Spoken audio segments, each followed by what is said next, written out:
Well, hello, Gov Seekers. How are you? How much seeking of your governing do you want to do today? I bet you it's a lot. I bet you want to seek a lot of governmenting. I don't know tell me if the air conditioner is really loud. I don't have to use it much in my building, in my unit, but we're in a little bit of a heat wave here in SoCal. So I got my air conditioner on. So there's like a humming. I'll turn it off and you'll just watch me sweat like we're in a sweat lodge. But maybe we need that today. Maybe we need a little sweat lodge. Holly Horn is our moderator, ladies and gentlemen. Hello, Gov Seeks. Yeah, I have not been live streaming as much. I'm getting ready to go on a tour to Asia. I have a million things to take care of, so it'll be on my website soon. But I'm going to be at the Bitcoin Hong Kong conference next week, and then the Bitcoin conference in Bali in September, and then I've got shows in Thailand in September, and I'll probably be announcing more shows throughout Asia in September and October. So here it is. Yes, look at that government secrets mug. You don't hear it. Good. No sweaty Superman girl today. I'm due for a haircut, guys. We're getting a little shaggy over the ears, but we're going to get it dialed in. Don't worry about it. I know you guys are freaking out. It's all right. Am I going to join ICE? I was thinking about it. They pay well. It's good hours, like kind of pick your own schedule. I mean, it's good exercise. God, I can't even make that joke. It's so horrible. ICE is good. It's good exercise. You're working outside. It's great. You violating people's civil liberties, and you get to be on the wrong side of history. It's a blast. I'm excited to do it. All right. Speaking of things that I'm excited to do that are on the wrong side of history, no, there's shows on the right side of history. All right, guys, buckle up. You guys better be ready. You better be ready for some gov seeking. Oh shit, I forgot to get this thing set up. Hold on. YouTube's okay. Boom. No, we want studio there. Okay. Oh, hit the like button, guys. Hit the subscribe button. Share this out on your social media. All those little things help our show. They help. The analytics help, even though we're constantly being censored. We're streaming it on Lee Camp's YouTube channel. So like and subscribe to his channel if you haven't already done that. And then like mine and subscribe to mine. And we're also streaming on my new YouTube channel, which is Bitcoin Hollywood. So we only have 40 some subscribers. So go over to Bitcoin Hollywood and subscribe. That'll help, because my other channel, of course, has been insanely censored. And it's youtube.com/ at Bitcoin Hollywood. So please check that out. All right, here we go. Get ready. All right, ladies and gentlemen, it's time for Government Secrets, episode 186, with the two most censored comedians in America, Pierce Morgan and Bill Maher. Oh, whoops. Wow, no, I've never gotten a more offensive intro in my life than that one right there. You just did it. First of all, I can't hear your air conditioning at all. But then again, I keep you muted during most of this show. Secondly, I've got my crab mug not available on our Patreon. That's wow, right. A crab mug. There's a crab there. Yeah. So is that just like you guys went to the Maryland? Does Maryland have a coast? It's got a few coasts. Yeah. Baltimore's on the water. Oh, that's right. Yeah. There was a big battle here. In fact, oh my God, I saw it so they're big into crabs, both the STI and the ones you eat. But I saw it on the license plates the other day here in Baltimore. Literally the license plate said Baltimore, War of 1812. Literally a war we lost. We've got a war we lost on the license plates. You and I did a government secrets on it. We lost the War of 1812. We basically declared it, lost all the battles except for a couple, didn't gain anything, then declared it over. And our biggest win was in New Orleans after we'd already declared it over, but they didn't get the message. So, and then we just kind of said in American style, yep, we won. Big victory. War of 1812. Goddamn right. Yes. Like we're like a eunuch with truck nuts on the back of our truck. Come on.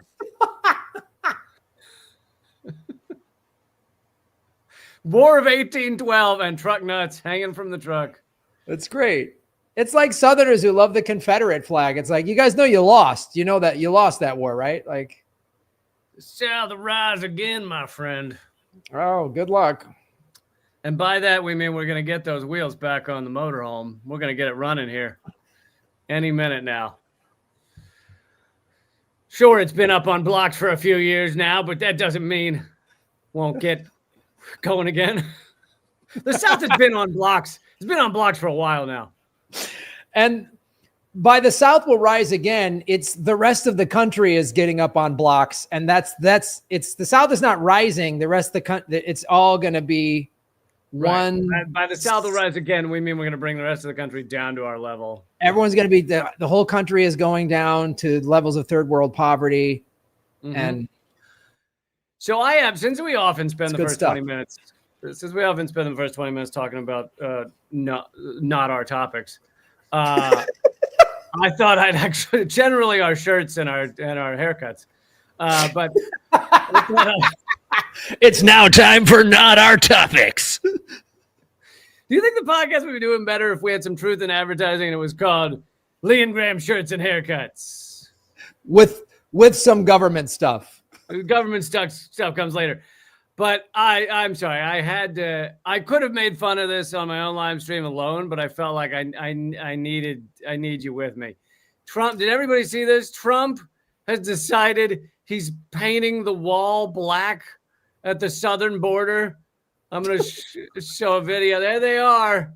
These fucking idiots with their fucking rollers out there. They did a promo event, like painting the wall black. Oh, this idiot.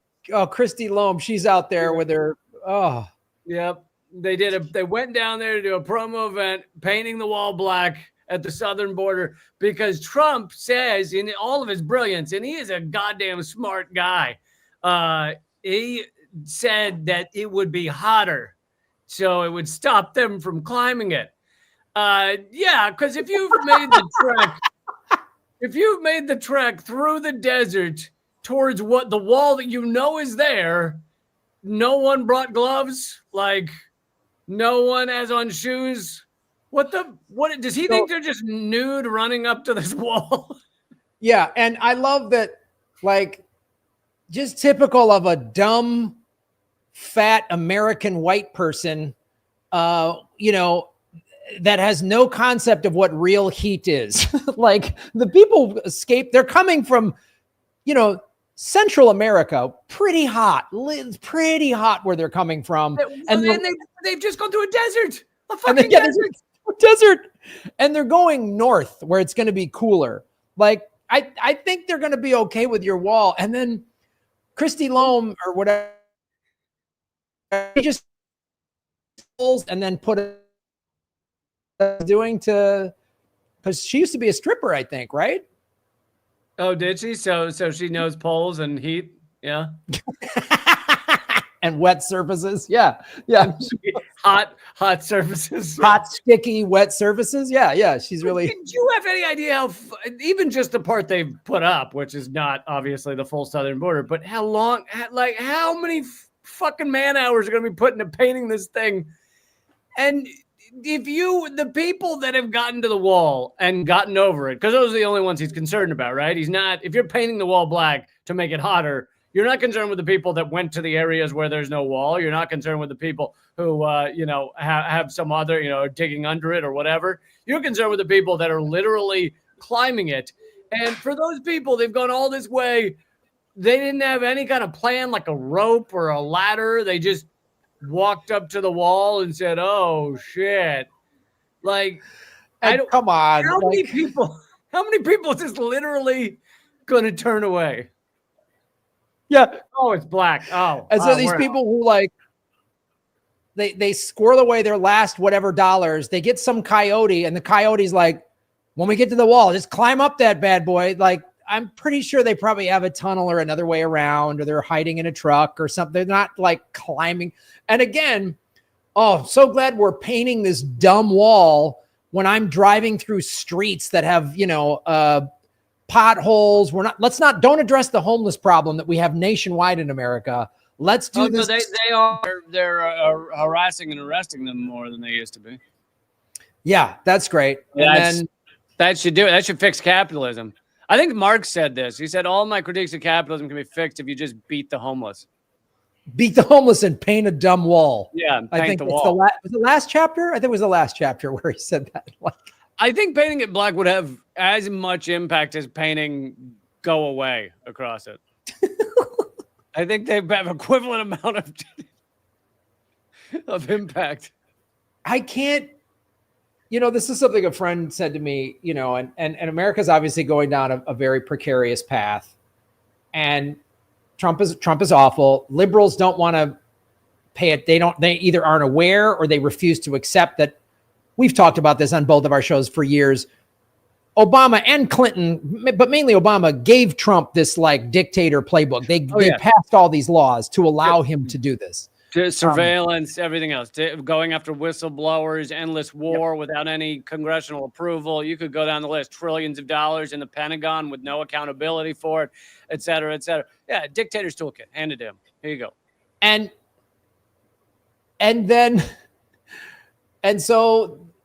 And what Trump is doing is I always said Trump is just the most vulgar version of what previous presidents have done, right? He just does the things these other guys have done. Obama was nicknamed the deporter in chief by the media. I didn't come up with that name.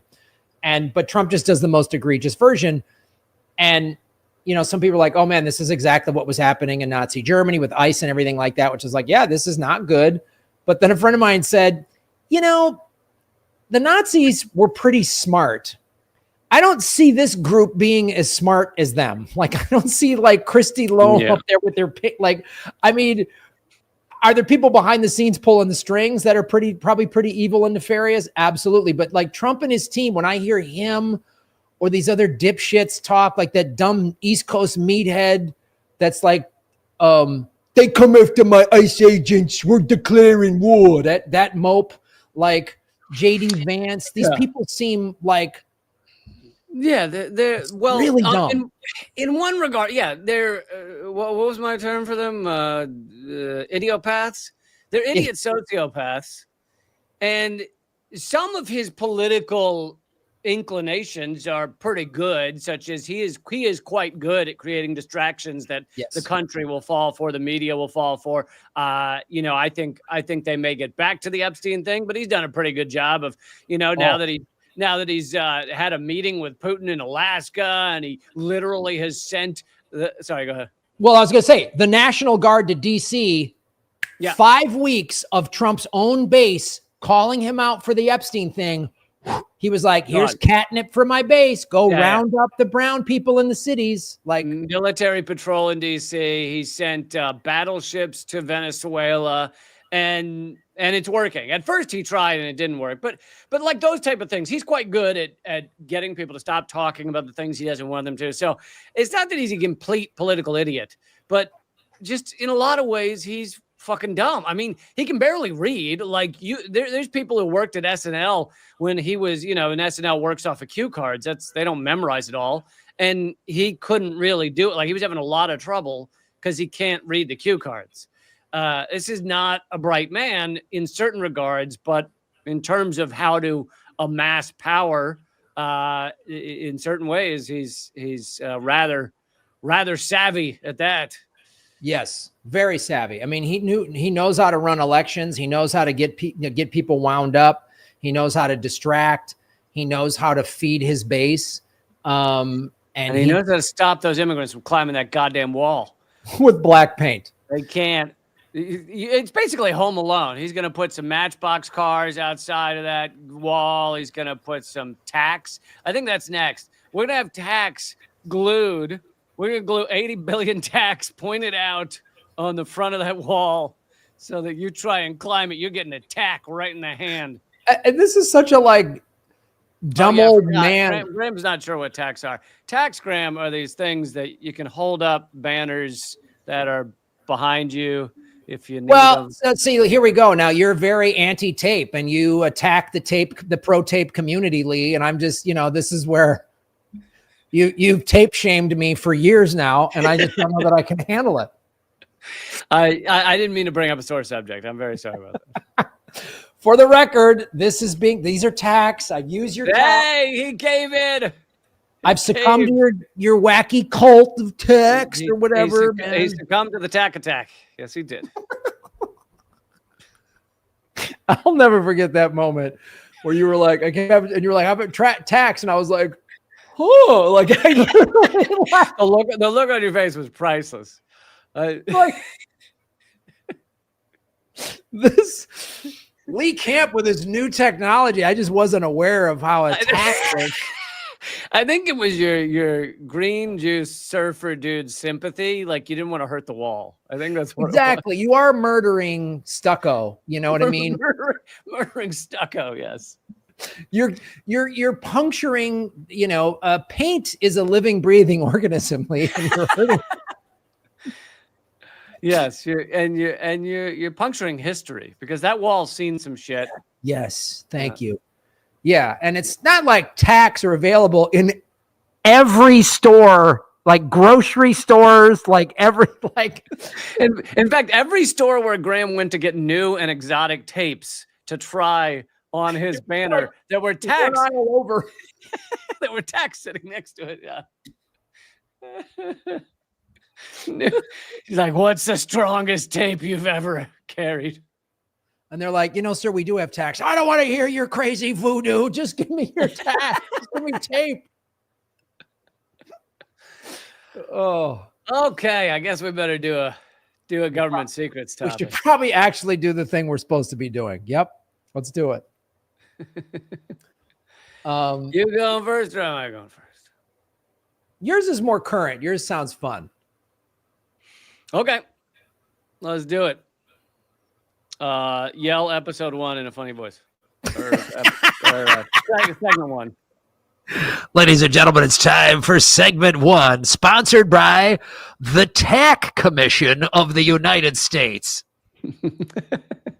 So, everybody's heard of this Ukraine war that's going on. Well, we're going to go back a little farther. We, of course, have already on this show and on our live streams covered the fact that the proxy war in Ukraine didn't start in 2022. It's kind of started in 2014. If you're talking about when people were first murdered because of it, 2013, 2014, you got the Maidan coup, you got thousands being killed in the Donbass region. And this comes right up to today because one of the things that Putin said in his meeting with Trump is that when they do finally sit down at a peace table, Putin will be basically demanding the Donbass region and Crimea and other things. But this all goes back much further in time than that. And I didn't really know all these details until I read this recent article by Kit Clarenberg. But I will also just throw in here some more topical news that the latest polling shows that Ukrainian support for continuing to fight, continuing to just throw thousands of people into the machinery of war. Even Ukrainians are now not supporting that aspect of it anymore.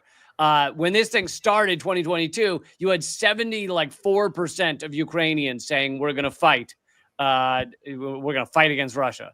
Right. Nowadays, 24% of Ukrainians still say we should keep fighting. And that's from Gallup, extensive polling. And the other one is Ukraine, the idea that Ukraine should seek a negotiated peace, a negotiated end to the war. In 2022, it was only 22%. Now it's 69%. Basically, complete reversal. Even Ukrainians. So if you are one of these people who thinks that we are supporting this endless death cycle to help Ukrainians and do what they want, even they don't want this anymore. Wow. Those days are over. But here's how this goes back way before even 2014. In August 1957, the CIA secretly drew up elaborate plans for an invasion of Ukraine by U.S. Special Forces.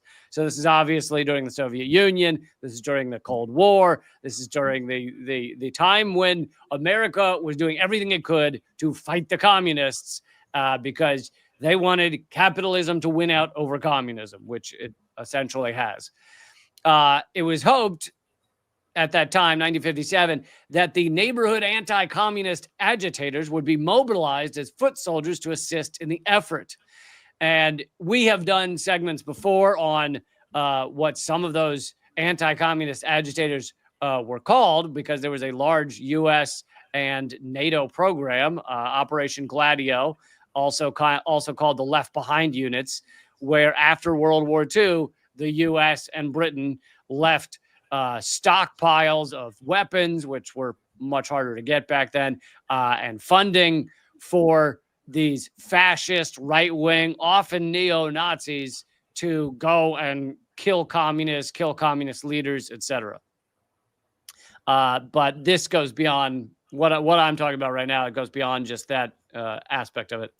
Which we've covered on the show, just to give people back. We've covered this Operation Bloodstone, I believe, was how we backed Nazis to fight communists in post-World War II. That we did a segment on that. Yep. That and Operation Gladio. Yep.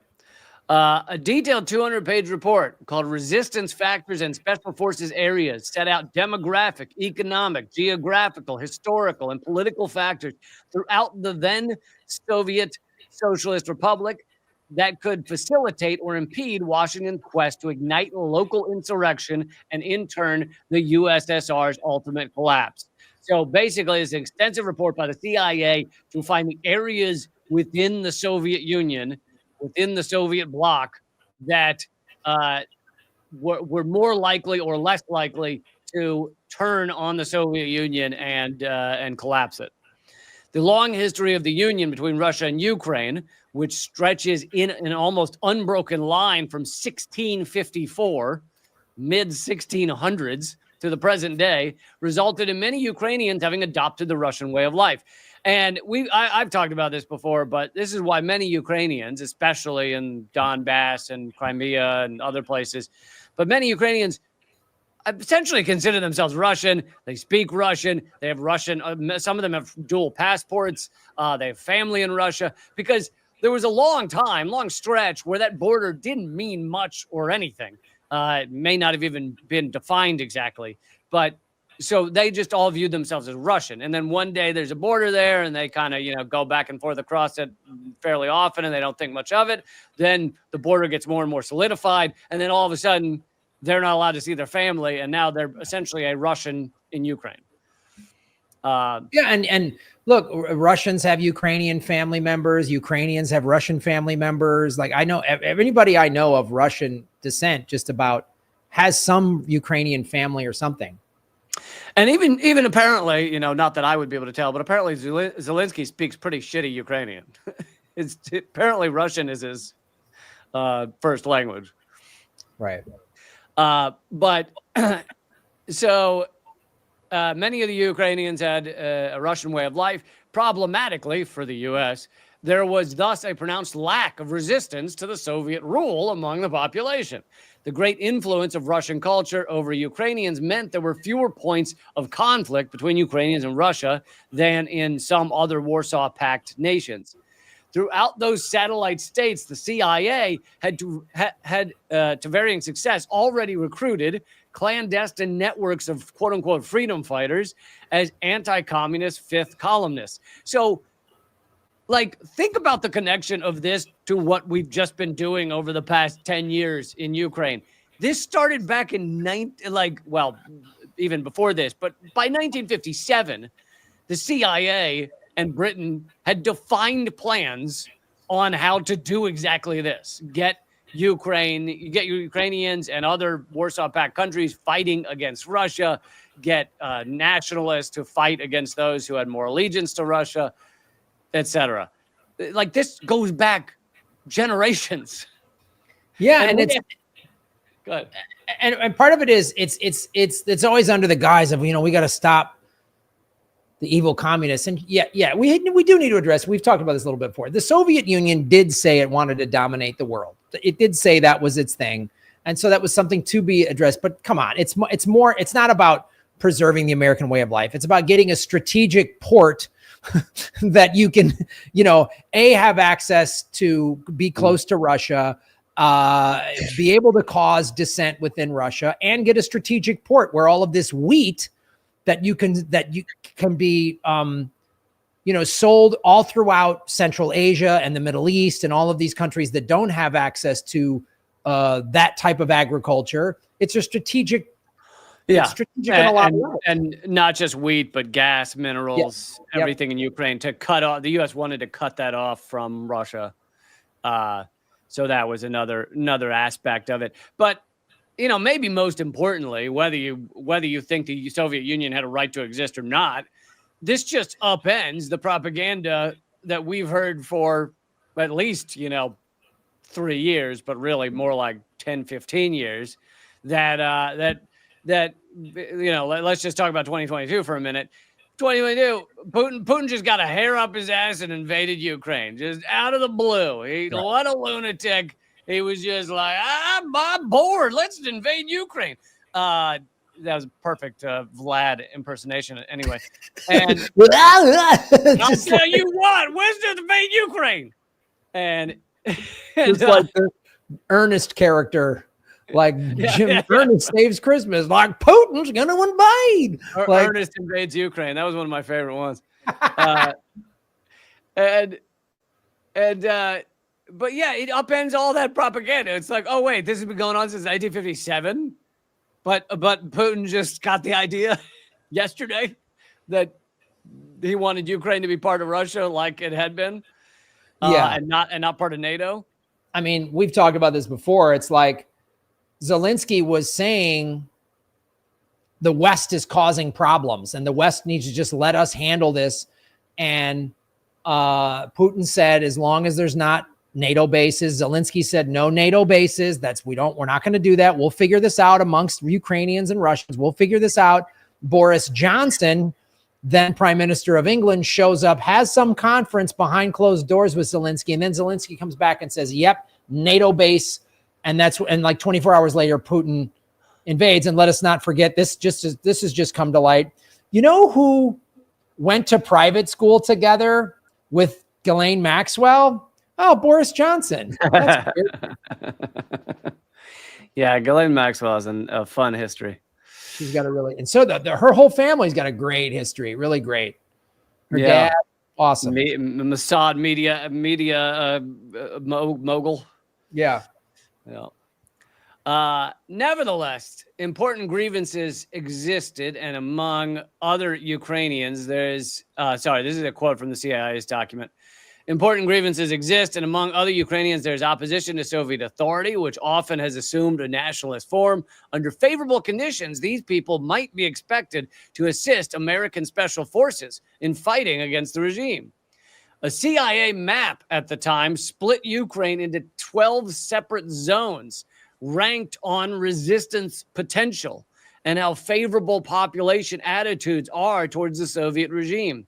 South and eastern regions, particularly Crimea and Donbass, rated poorly, meaning more allegiance to Russia.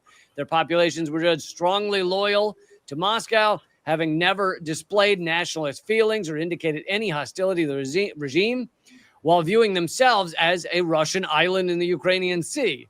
In fact, as the study recorded during and after World War I, when Germany created a fascist puppet state in Ukraine, inhabitants of Donbass strongly resisted Ukrainian nationalists, at one point created a separate republic, independent of the rest of Ukraine.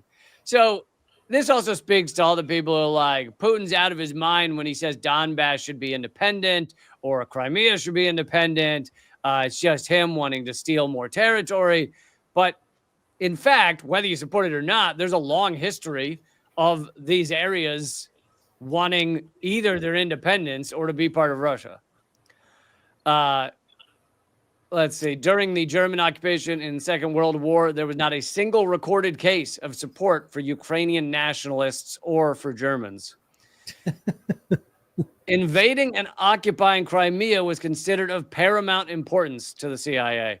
On top of its strategic significance, the peninsula's landscape was forecast as ideal for guerrilla warfare. By the way, all of this came true starting in 2014. Areas of Western Ukraine, including former regions of Poland, which were heavily under control of Ukrainian insurgents, adherents of MI6 supported Stepan Bandera. So people who have followed this proxy war have probably heard the name Stepan Bandera. He was a Nazi collaborator and sympathizer, and the Azov battalion now views him, he's not alive anymore, but views him as like their saint.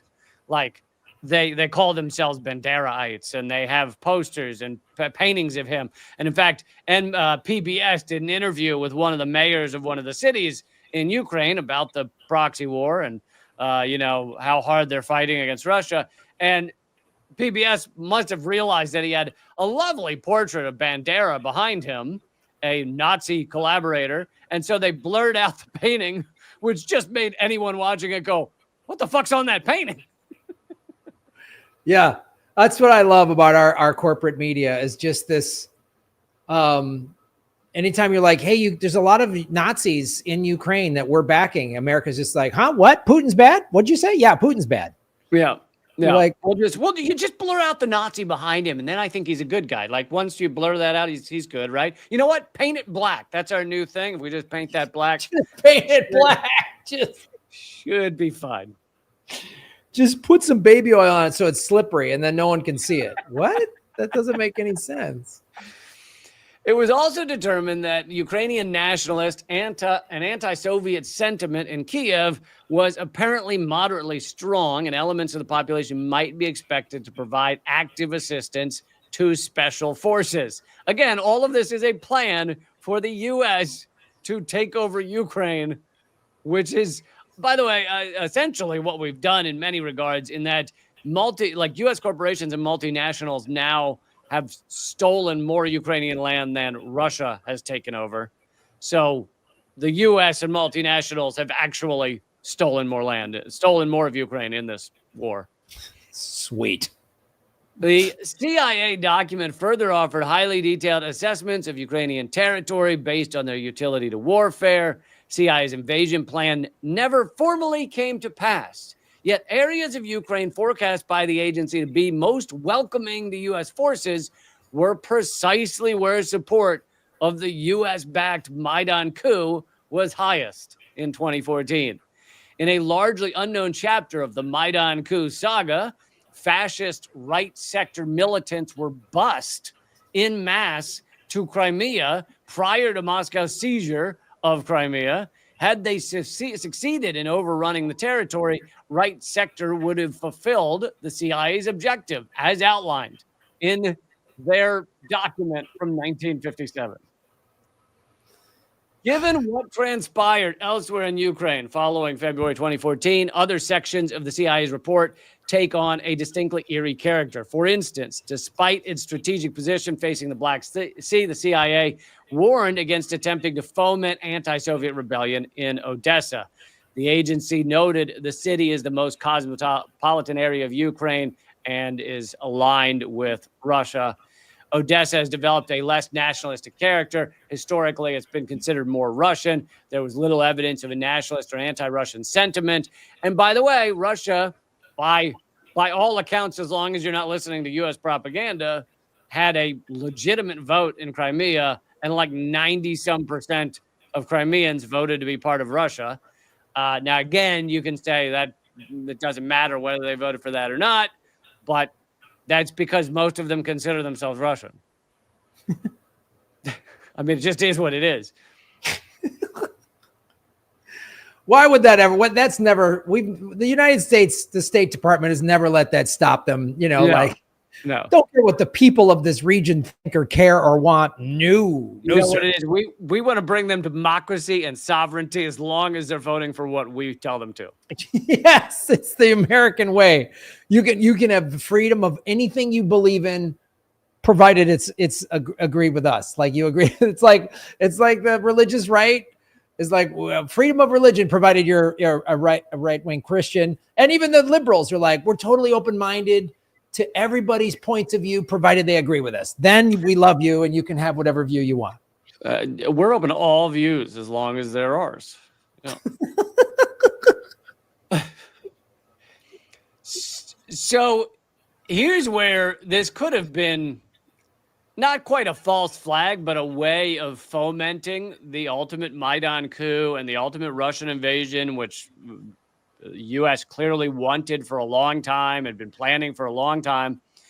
Odessa in Crimea became a key battleground between pro and anti-Maidan elements from the moment the protests erupted in November 2013. So this is right before the Maidan coup. Tensions came to a head on May 2nd, 2014, when fascist football ultras, who subsequently became the Azov Battalion, stormed Odessa and forced dozens of anti-Maidan activists into the trade union's house before setting it on fire. In all, 42 people were killed and hundreds injured in that fire, while Odessa's anti-Maidan movement was comprehensively neutralized. In March of that year, the European Court of Human Rights issued a damning ruling against Kiev over the massacre. So this is years later. They finally come out with a ruling against the massacre. It concluded local police and fire services deliberately failed to respond appropriately to the fire. However, that Court of Human Rights was apparently unwilling to consider the incineration of anti-Maidan activists was an intentional and premeditated act of mass murder conceived and directed by Kiev's U.S.-installed fascist government. However, the findings of the Ukrainian Parliamentary Commission point to that conclusion, that it was conceived that way, as basically a way of kicking this all off after the coup to basically further Russia's fury about what was going on. Whether I just want to say, Lee, real quick, I just want to say that I think American-backed fascists are just better. You know, like fascists that are backed by America are just better. There's better quality fascists. And American-backed burning people alive is it's okay. It's more freedom related, and they were burning. They were democratically burning people alive. Yeah. I mean, look, I'm not for any burning people alive, but the U.S. backed burning people alive, it's a little bit better. A little bit okay. It's just a little bit better. It's just like when you're traveling abroad and you just want to go to a McDonald's. You know what I mean? Just because you miss home. Perfect analogy. Whether in turn the Odessa massacre was intended to trigger Russian intervention in Ukraine, thus precipitating armed conflict of the old-fashioned sort with Moscow that Britain and the West could win, which is the exact quote from the 1957 CIA plan, is a matter of speculation. Although the Institute for Statecraft was present in the country at the time, and the CIA was present in the country at the time, which even the New York Times has admitted the CIA was operating in Ukraine in 2014. So make of that what you will. Sounds like good old American ingenuity is what that sounds like to me, Lee. That's what it sounds like. Good old red, white, and blue know-how. I mean, it is true. You have a leg up in a lot of these struggles if you are more sociopathic. So we've got that in spades. It's another area we're number one in, baby. Suck it, rest of the world. We've got more sociopaths with too much power than you do. A lot of people not willing to pull the trigger on burn a bunch of innocent people alive to try and kick off a proxy war. But we're there and we're ready to go. And also only an American sociopath would. I was gonna say only an American sociopath would come up with that plan. Like that's yeah. You gotta be thinking outside the box. Well, you're merging all of these different types of fascist sociopathic behaviors. It's like rock and roll. You know what I mean? It brought in all these different types of, you know what I mean? We created rock and roll and this type of sociopath. It's exactly what we've done. It's exactly like rock and roll. That is so true. Getting all these sociopaths together, and as we're talking about, this is actually something I thought of earlier today. I need to write either a bit or a segment on this. It's kind of like, look, I've often said we need a sociopath test in this country, and it's not that they need to be like executed or something, but we should put them all together on like an island or something so they can't hurt the rest of us. Like just a straight up sociopath test, you put them away and something. And it occurred to me today, like, oh, we've kind of done that. We've taken all the sociopaths in the country and we just put them into the federal government. Now, and Silicon Valley. In Silicon Valley. Now, I don't know if that's the best place for them, but we have kind of given them a location. So we do. Yeah, we know where they're at. They're definitely Washington, D.C. and Silicon Valley. Yeah. And probably a few, in Long Island. I mean, Wall Street. Yeah. Yeah, Wall Street. Yeah, there's definitely some in Wall Street, Lower Manhattan. It's a handful of places. But. And a few here in Hollywood, but they're just they're so much tamer. Their sociopathic is just about making movies. It's not like global domination. Yeah, it's just about making movies and raping a few people. Yeah, it's right, and having tamer. Yeah.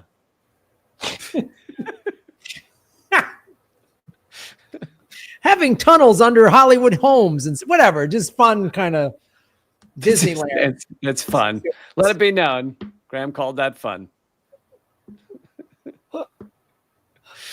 If it wasn't for the sarcasm of this show, it'd be unbearable. I would nail my head to a wall with a giant-sized tack. With a giant tack, yes. That's, initially they had wanted to put Jesus Christ up with tacks, but but then some guys said, "Why not duct tape?" Yeah, so ultimately they did duct tape him to the cross, but it's one of those things where the history's been altered over the years. Yeah. All right, is that the segment? That's what we got. Yeah. Thank you, Lee Camp, for segment number 1, and now segment number 2, the Dawes Act of 1887. The Dawes Surveillance Act of 1887 was where the federal government said, we've mistreated Native Americans so well, we're all going to take care of you guys and it's going to be great. And that's the Dawes Act. It's a really quick one. No. Yeah, that's the end of the story. That's it. No. I was just looking for FBI. I just typed in FBI crimes against Native Americans. That's a long Google page. That's a long page. And I bet the first 12 you were like, we did it. Yeah, I was like, Matt, we did this one, we did this one.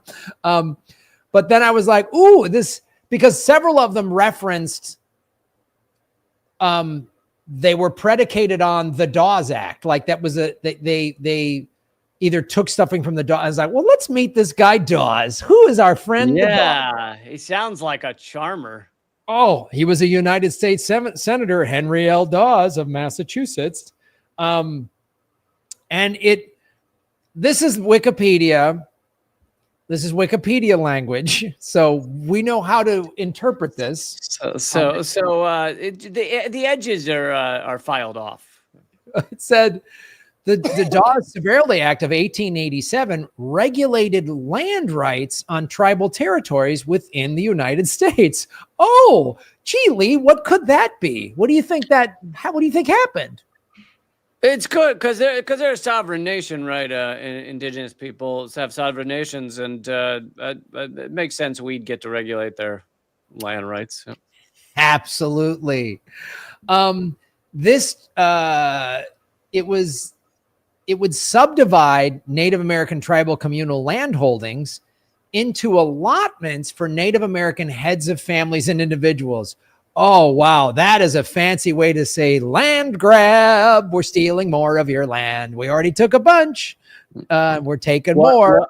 What year was this? This was 1887.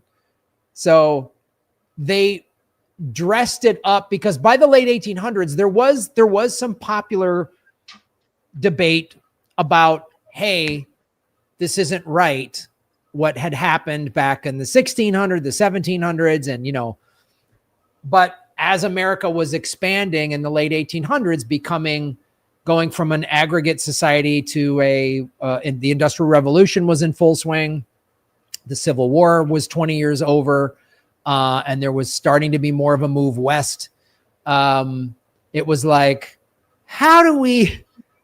Yeah, you know, back in the days when we could just put out a literal ad in the newspaper saying, if you kill Native Americans, we'll give you $20 or whatever. We maybe should do it slightly differently this time around. That sounds I'm so glad you brought up newspapers. There was a newspaper ad that said, I'll bring this up on the screen. Let me bring this up on the screen. That said, boom, Indian land for sale. There it is. We're just going to make Indian land for sale. Literally called it Indian land. All right. Indian land for sale. And I'm surprised they didn't say, they didn't even go to the trouble of saying, unoccupied, vacant land for sale or something. No. And it looks, get a home of your own, easy payments, perfect title and possession within 30 days. So this is what they did. It legally preempted the sovereign right of Indians to define themselves. It implemented a specious notion of blood quantum as the legal criteria for defining it. So what they did is, the blood shit, the blood quantum thing, which basically said, I'll remove, the blood quantum thing was, if you're not a pure blood of this tribe, then you don't have, despite the fact that you get zero. You get zero. So what it did was say, and it's like, which is probably at that point, you're talking hundreds of years of, white people being in America. At that point, it's probably a lot of the land in a tribe is connected to someone who's not quote unquote full blood. I mean, it's all a disgusting way to analyze anything, but yeah. Yes. And it's saying, and again, at that point, we'd already, so many tribal lands had been taken and moved around and all this other stuff. So it was like a thing that the colonizers created. It institutionalized divisions between full bloods and mixed bloods. So it also then was a good way to keep Native Americans fighting with each other. Yep. Saying, oh, I'm a full blood, you're not, so there's that. And by the way, that shit still goes on today. Of course. Because the casino earnings and stuff are split up amongst tribes. And so you'll have huge debates as to how many ancestors or grandparents you need to have, whether they're full blood and all this. It really is sad. Yeah. Yeah. And this was a deliberate tactic.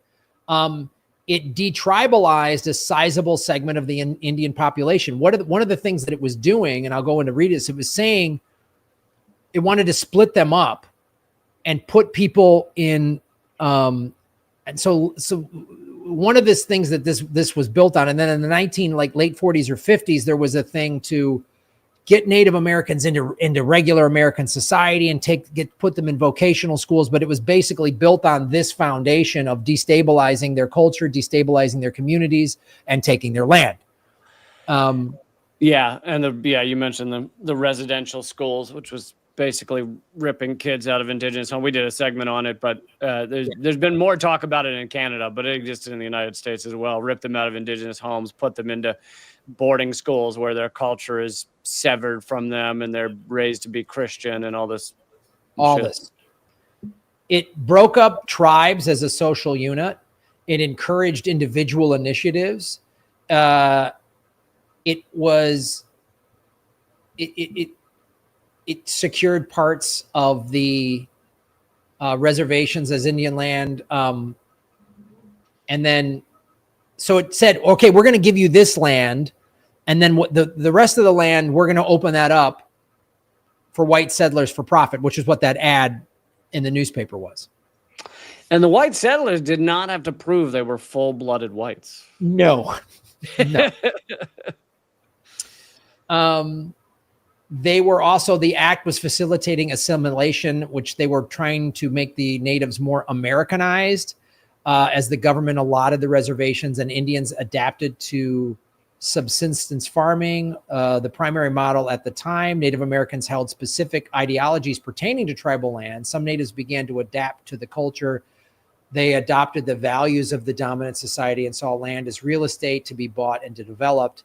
They learned how to use their land effectively. Well, I mean, to be prosperous farmers, whereas, you know, their thing, like many indigenous cultures, was we don't own land. We work the land. We work in concert with the land. Yep. We use the land to sustain the next 7 generations, you know? Yep. Yeah. So, and there was, outside of farming, there was more of there was also the culture of, you know, hunting and things like that. So you need a lot of open land to have animals to go hunting. Whereas if all that land gets cut off and given to people and now it's quote unquote private property, well, where are your hunting grounds? You know, like, yeah, where are you grazing your cattle? Where are you, your livestock? Where are they going? You know, it's just like, and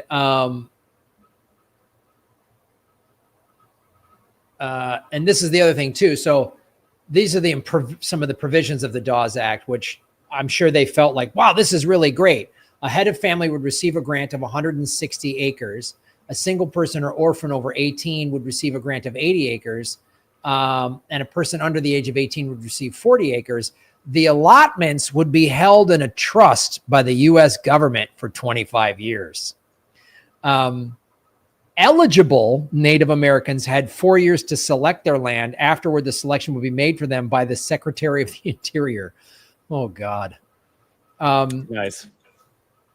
Every member of the bands or tribes receiving a land allotment is subject to the laws of the land or territory in which they reside. Every Native American who receives a land allotment, quote, and has adopted the habits of civilized life. So that was one of the things to get the land. You had to adopt the habits of civilized life. God, what the fuck does that mean? Does that mean you got to be practicing Christian? Does it mean you got to not do anything Native American? Yeah, you got to waste stuff. You've got to just think about material objects. You've got to pray to some weird, mean God that's going to punish you because you like sex or something. Like, you got just all of this. I pray to Walmart personally, but. Yes, thank you, Lee. Finally, that's such a spiritual place, Walmart. It is. Yeah. I just think of all the mom and pop businesses that have been put out of work, and I just feel like a warmth. Well, that's because the one true God consumes the small or not legitimate gods. Yes, the one true God of the United States dollar, which is awesome. And I love that there's an Illuminati symbol on the back of the $1 bill. That makes me feel like warm. That makes me. You know, they're thinking of adding Epstein to the $5, which I fully support. Oh, and it's just, and there's just like a missing 3 minutes of the tape or whatever on it. I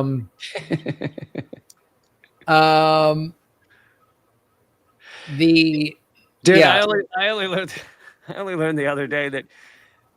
So there's 1 minute missing, but there's also actually 3 minutes missing because it was sliced out and then something else was put back. But then on top of that, the staircase to Epstein, which is like in the back corner of that camera view, you actually only see the slight edge of the left side of the staircase that goes to his cell. So literally someone could walk into that room, walk up those stairs as long as they stayed on the right side of the stairs and would never be seen in the camera. So the camera actually proves nothing, even if there weren't a minute missing. And I gotta believe a professional intelligence agent, assassin would probably know that. But might know where the camera angles are. Yeah, yeah. Might have access to go, oh, just sneak up against this wall and you'll get them. Just lean right when you walk up the stairs. That's all you got to do. Up the stairs like this. You know what I mean? Yeah.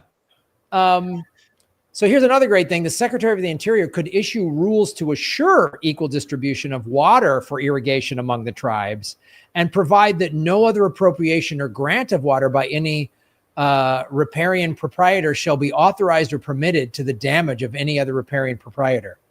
So again, they gave you land, they could take it away, they controlled the water rights, and then a bunch of then they took the majority of the land and let white settlers take it. Yep. But you know what? I bet I will say this. I bet when the white settlers showed up to those areas of the country, I bet they treated their native neighbors real well. Just like the best neighbors you can imagine. Yes. And they weren't just like, gee, I hope they're civilized. Like, no. Here comes the civilized white people that are just like the brutal. And you know what, man? They did this like the English did this to the Irish. The Irish they controlled Ireland for 700 years. Ireland was. I'm reading more and more of this about my ancestors' heritage. Before they brought in the colonizer religions of Catholicism and Protestantism, Ireland, like a lot of indigenous cultures, used island mysticism. It had the Druids. It believed the plants had different lives and personalities, and they worked in concert with the land. And then it's like they went, wow, these people are too in touch with the land, too spiritual. We gotta knock this shit out of there. You know what I mean? We gotta get rid of this and just force some nonsense on them. And then after this act was the Curtis Act of 1898, the Burke Act, which just gave more, monkeyed with the citizenship and land. A lot of Native Americans was taken out of the trust and subject to taxation. You couldn't leave some of the land, in inheritance and stuff like that.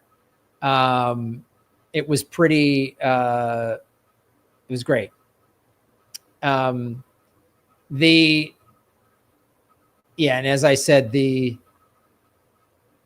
Dawes Act ultimately ended Native American communal holding of property, with cropland often being privately owned by families or clans, by which they had ensured that everyone had a home and a place in the tribe. That is why these capitalists are so angry at socialism, because it was like, whoa, everyone's taken care of. There's an old adage in Native American culture of, if you want to find the chief's teepee, it's the teepee with the least amount of stuff, because the chief gives all of his stuff away to take care of his tribe. That's what an effective leader is. Yeah, and I had thought and mentioned this before, and I don't study, Native American history enough, or even U.S. history enough to know whether this is a large factor, small factor. But it's like, you can't, if you come into a country or an area, genocide the people, and then push them off to a certain portion of the country, you can't really have them behaving in a completely separate way. So you have cutthroat capitalism with most of the, non-native people living poverty lives. And then they look over the ridge and they see the Native American reservation where everybody's, taken care of. There's more equality. There's an agreement amongst, the tribe, the group of people, that everyone will be taken care of there. And you can't really have that going on and expect the people in gripping poverty, gut-wrenching poverty, that are not Native Americans to not start going, well, wait, what are they doing? What if can we try it that way? And so it's like they kind of had to find a way to shut down the communalism, the socialism of Native American life to some degree. Because you're right. Most human beings would see that and go, well, this is way better than like just individually fighting for myself. And I got to fight for everything. Yeah. Like, and so there has to be, so we have to demonize them and make them savages, and they're going to come get your women and whatever else. And like, because you lose the majority of the population when they're all taken care of, when they're all like, wait a minute, if we all work together, you can't, there's no profit in that. You can't exploit that. So you have to get people in this. Capitalism is so great. It's like when I listen to working class American people be all socialism, I'm like, you'd have a better life. You'd have a better life. And even the people who have bought into all the propaganda and grown up in capitalism never once question it. If you ask them whether they like Social Security or Social Security for their parents, or if they like the fire department, or if they I don't love it, but if they like the military that their tax dollars pay for, they generally say yeah. And so you're like, well, all those things are the socialist aspects of our capitalist society. Like they're the remnants, public schools. They're the remnants of socialism in a capitalist structure. Yeah. Yep. And so this was, it amended, it ended communal holding of property. The act was a culmination of American attempts to destroy tribes and their governments and to open Indian lands to settlement by non-Indians and the development by railroads. There, of course, we talked about the railroad. We've done that on the show. Land owned by Native Americans decreased from 138 million acres in 1887 to 48 million acres in 1934. So they knocked out that's over 2/3, right? It's like 3/4 of it or something. Yep, pretty much. I mean, that's impressive. Under the guise of just like, oh, we're just restructuring things. And there was one senator, Henry M. Teller of Colorado, was an outspoken opponent of allotment. In 1881, he said that allotment was a policy to despoil the Indians of their lands and to make them vagabonds on the face of the earth. Teller also said the real aim of allotment was to get at the Indian lands and open them up to settlement.